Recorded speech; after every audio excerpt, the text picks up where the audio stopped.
Halo semua, kembali lagi bersama saya Nadif. Kita udah masuk ke pertemuan 12, DKV dan strategi produk kreatif. Nah, di sini kita akan membahas 4 hal ya, ada studi kasus, prinsip psikologi yang mempengaruhi keputusan pembelian, pengaruh digitalisasi, metode untuk menganalisis perilaku konsumen dan preferensi digital. Kita awali dari studi kasus dulu. Bagaimana Fore ya menggunakan digitalisasi untuk meningkatkan loyalitas konsumen? Ya latar belakang perusahaannya dulu nih ya. Kopi Fore atau ya, salah satu jaringan kedai kopi terbesar ya di Indonesia ya, terkenal dengan strategi pemasaran inovatifnya. Masalah yang dihadapi yaitu Fore menghadapi penurunan keterlibatan pelanggan dan persaingan ketat di pasar kopi premium. Cara mengatasinya adalah meluncurkan aplikasi berbasis loyalitas yang mempersonalisasi promosi berdasarkan data pelanggan. Dampaknya strategi ini meningkatkan keterlibatan pelanggan sebesar 20% dan memperkuat loyalitas merek melalui personalisasi pengalaman. Relevansi dengan materi, kasus ini menunjukkan pentingnya pemahaman perilaku konsumen dan memanfaatkan teknologi digital untuk menciptakan strategi produk kreatif yang efektif. Mengapa personalisasi pengalaman pelanggan menjadi strategi yang efektif dalam menarik loyalitas konsumen? Ya, konsumen cenderung merasa lebih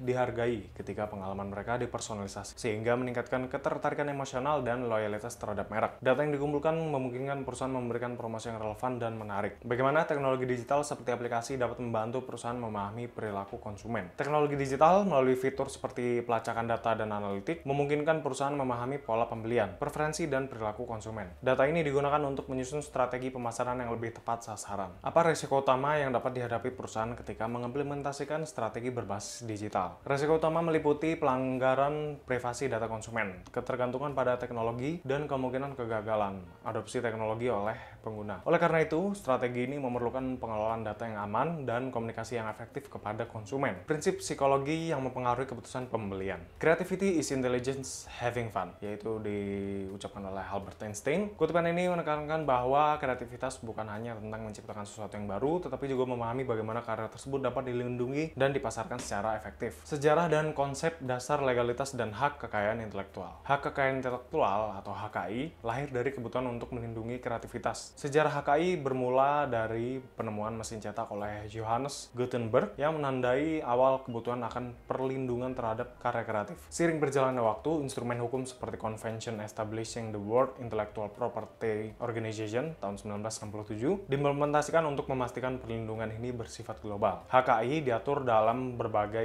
instrumen hukum nasional dan internasional. Sejarah perkembangan psikologi konsumen. Perkembangan pemahaman psikologi konsumen dimulai sejak era 1950-an ketika Ernst Dichter memperkenalkan konsep penelitian motivasional dalam pemasaran. Dichter mengungkapkan bahwa keputusan pembelian konsumen sering didasari oleh motif bawah sadar, bukan hanya pertimbangan rasional. Timeline pentingnya, tahun 1950, Ernst Dichter memperkenalkan penelitian motivasional. 1960, Maslow Hierarchy of Needs diterapkan dalam pemasaran. 1980, Behavioral Economics mulai mempengaruhi strategi pemasaran. Tahun 2000, Neuromarketing muncul sebagai bidang studi baru. Konsep psikologi dalam keputusan pembelian. Persepsi, bagaimana konsumen memahami informasi tentang produk. Motivasi, dorongan emosional dan rasional yang mendorong pembelian. Sosialisasi, pengaruh budaya dan lingkungan sosial terhadap preferensi konsumen.